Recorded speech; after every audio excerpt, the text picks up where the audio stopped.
Halo teman-teman investor, nggak kerasa kita sudah di penghujung tahun 2023 di mana saat ini kita sudah masuk di bulan Desember. Ya sekarang pertanyaannya bagaimana kinerja portofolio kita sepanjang tahun 2023 ini dari awal tahun sampai paling tidak bulan November kemarin. Apakah yang pertama kita sudah mengalahkan market atau beat the market? Yang kedua, apakah kinerja portofolio kita sama dengan market atau yang ketiga masih underperform? Nah, di video kali ini saya akan membagikan tips bagaimana saya bisa selalu mengalahkan market setiap tahunnya ya. Jadi cuan berkesinambungan. Simak video ini sampai selesai.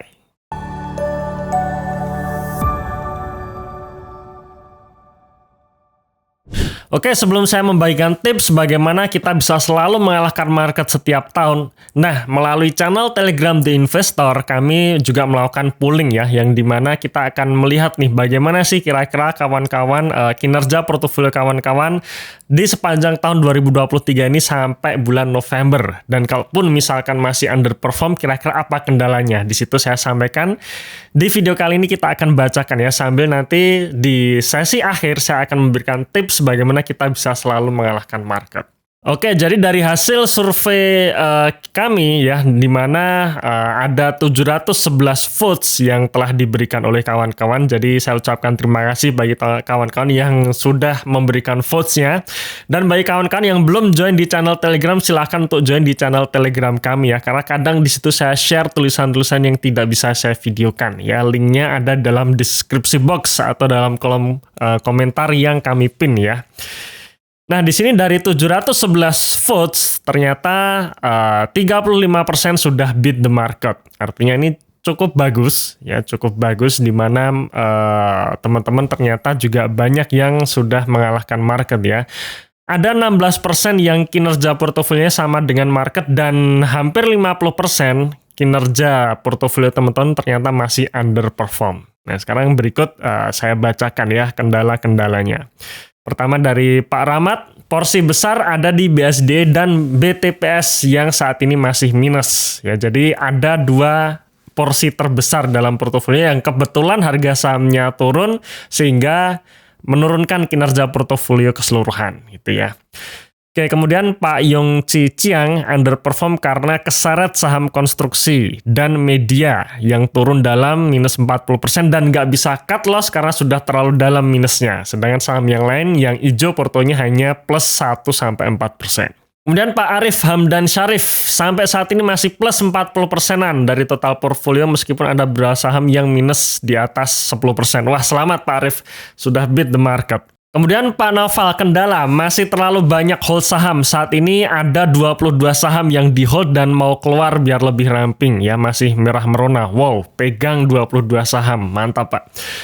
Sebagian saham saya hold karena rutin membagikan dividen ya, jadi beliau juga seorang dividen hunter ya, namun memang capital gain-nya kecil, bahkan saat ini posisinya minus. Kemudian yang ketiga ada saham yang turun cukup dalam, mau keluar biar lebih ramping, namun menunggu LK terbaru atau rebalancing, belum menemukan saham yang menarik ya, gitu kira-kira ya. Pak Arif Putra, saya minus 3,5% baru mulai invest Juli 2023. Saya tapi tidak terlalu memusingkan performa bulanan, tetap fokus ke jangka panjang. Siap, selamat Pak Arif.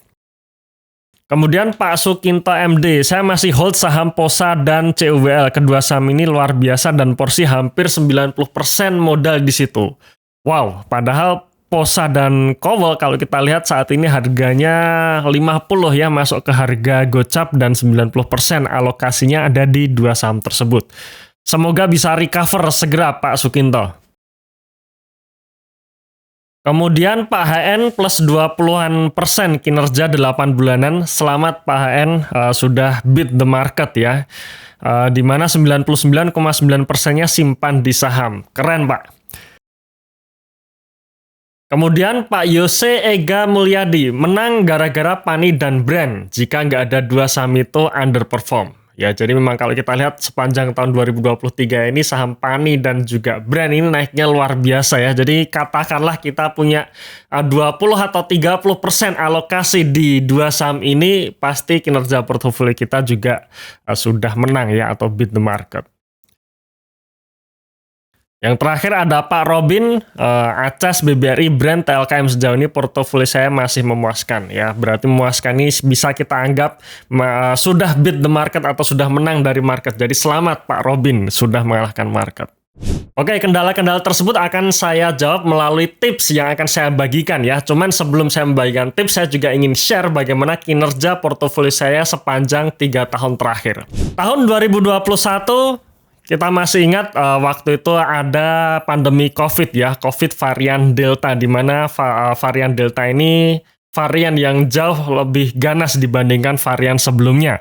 Dan tahun 2021 kemarin kita dihebohkan dengan saham-saham digital yang naik luar biasa. Kebetulan saya tidak pegang saham tersebut.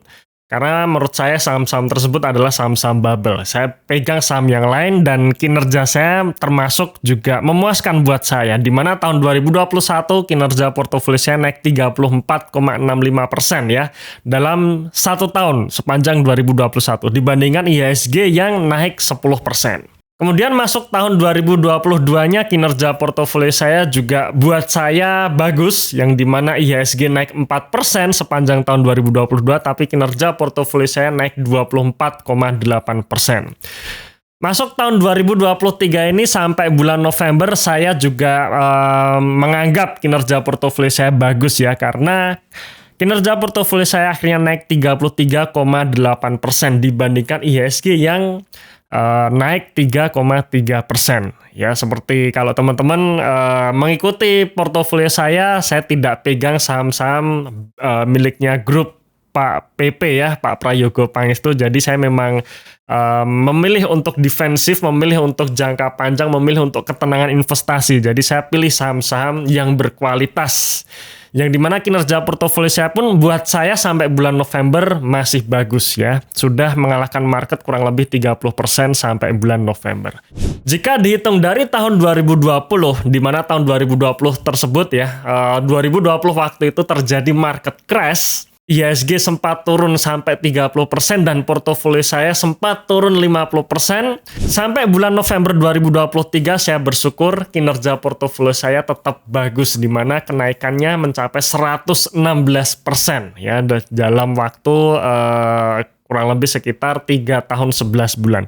Dibandingkan IHSG yang dalam waktu 3 tahun 11 bulan baru naik 12,4%. Nah, maksud saya men-sharingkan kinerja portofolio saya ini supaya teman-teman dapat gambaran ya, ketika kita ingin investasi dengan tenang ya, menurut saya investasi yang baik adalah investasi yang memberikan ketenangan.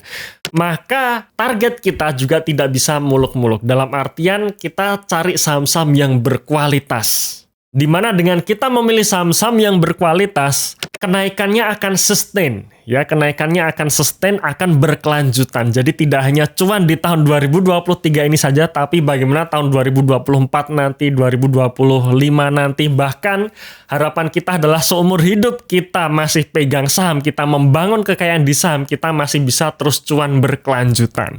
Lalu bagaimana dengan tipsnya? Nah, sebenarnya kalau kita bicara mengenai menyusun portfolio itu panjang banget ya. Kita bicara mengenai mindset portfolio, kita bicara mengenai bagaimana menyusun portfolio yang ideal. Kita bicara mengenai cara menghitung kinerja portfolio yang benar. Nah, semua itu kita tuangkan dalam materi di Value Investing Mastery-nya ya. Jadi ada materi online course melalui program Value Investing Mastery yang teman-teman bisa akses. Ya, linknya ada dalam deskripsi box. Dan rencana bulan Desember ini kita juga akan mengadakan webinar Value Investing Mastery tanggal 15 dan 16 besok. Di mana tema kita adalah persiapan untuk market yang positif tahun 2024 nanti. Dan di situ saya juga akan men-sharingkan bagaimana sih cara menghitung kinerja portfolio yang benar, di mana kita setiap bulan selalu melakukan top up dana. Dan pastikan teman-teman jangan sampai ketinggalan di webinar tanggal 15 dan 16 besok. Nah, ini sekilas tips bagaimana saya akhirnya selalu bisa mengalahkan market setiap tahun. Yang pertama menurut saya yang terpenting adalah jangan sampai kita kehabisan cash. Jadi kalau kita bicara mengenai money management, maka buat saya money management terpenting adalah jangan sampai kehabisan cash. Karena cash ini ibarat peluru. Kalau kita sampai kehabisan peluru, maka ketika ada peluang yang bagus, kita tidak bisa menembak, ya, menembak peluang tersebut atau mengambil peluang tersebut. Dan cash ini juga sebagai likuiditas. Ketika kita butuh dana, di mana kita katakanlah sudah berinvestasi, sudah cukup lama, 3 atau 4 tahun, kita inginnya sebagian kita ambil. Maka yang kita ambil adalah cash ini. Jadi cash ini bisa dijadikan sebagai peluru maupun sebagai likuiditas tambahan.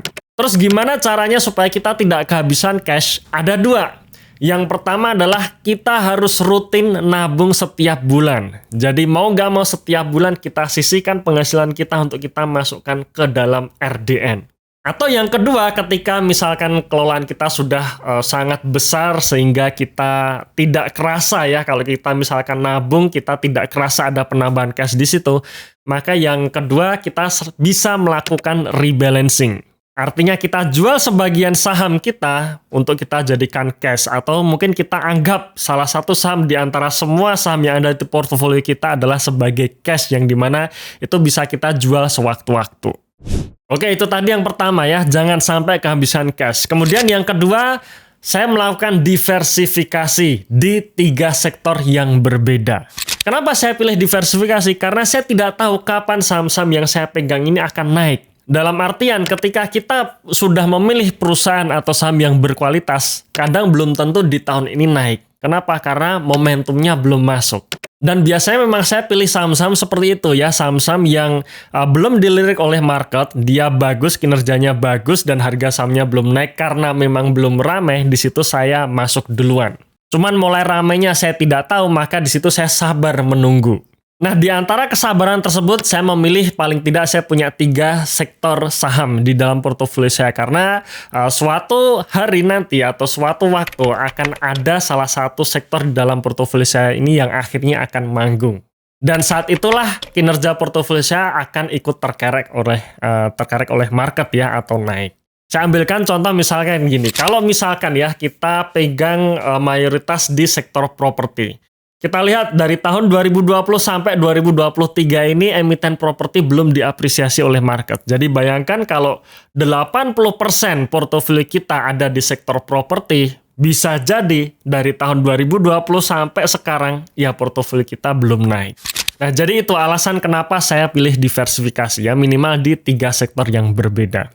Oke, itu tadi tips yang kedua. Kemudian tips yang ketiga, saya menghindari membeli saham dengan alokasi atau porsi di atas 25%. Kenapa demikian? Karena kalau saya punya alokasi yang sampai di atas 25%, berarti kinerja portofolio saya akan sangat tergantung di saham tersebut. Pertanyaannya, ya kalau saham tersebut naik. Tapi kalau saham tersebut turun, maka hasilnya pun juga akan membuat kinerja portofolio kita keseret turun. Jadi bisa dibayangkan kalau misalkan tadi ya salah satu dari komentar teman-teman kita, alokasi terbesarnya di BTPS, di mana ternyata saham BTPS ini tahun 2023 ini masih melanjutkan penurunan. Maka dengan kita punya alokasi yang besar di BTPS, kinerja portofolio kita pun akan turun. Tetapi di sisi lain saya tidak membeli saham dengan alokasi yang kurang dari 5%. Karena kalau kurang dari 5% nanti impact-nya nggak kerasa. Artinya kalau misalkan saham tersebut tiba-tiba menjadi multi-bagger ya, atau naik di atas 100%, ya kinerja portofolio kita nggak akan kerasa gitu kenaikannya. Kenapa? Karena alokasinya yang sangat kecil. Jadi dalam membeli saham saya biasanya alokasikan kurang dari 25% dan lebih dari 5%. Ya, rata-rata saya biasanya di atas 10% per satu sahamnya. Kemudian yang keempat, jangan lupa untuk kita melakukan monitoring ya, yang dimana kalau saya sendiri, saya selalu monitoring kinerja portofolio saya itu sebulan sekali ya. Jadi minimal 1 bulan sekali kita lihat lagi perkembangan kinerja portofolio kita di bulan tersebut. Biasanya saya lakukan di akhir bulan saat saya menghitung kinerja portofolio saya, baru di situ saya akan review lagi ya, review mengenai alokasinya, review mengenai kinerjanya. Terutama kalau misalkan kinerja-kinerja perusahaan sudah mulai rilis. Kemudian monitoring juga sektornya, apakah sektornya saat ini sudah manggung atau belum manggung, dan sebagainya.